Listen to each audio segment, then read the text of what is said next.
For today's video, gumawa naman tayo ng polvoron. Tinunaw ko muna yung butter sa kawali.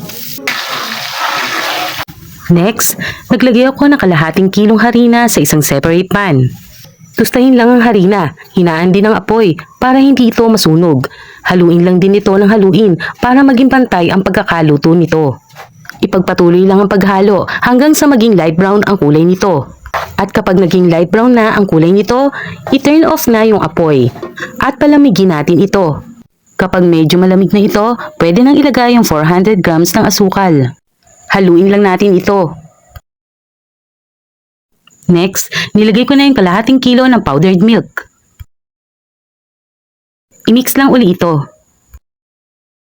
Then, nilagay ko na yung melted butter. Haluin itong mabuti.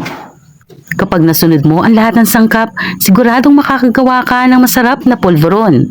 Binuksan ko uli yung apoy nito, nilagay ko sa low heat at hinalo ko ng 1 minuto. Ngayon pwede nang buuin ang polvoron. Gumamit lang ako dito ng molder. Binalot ko din ito sa cellophane. Pwede mo pala itong lagyan ng flavor.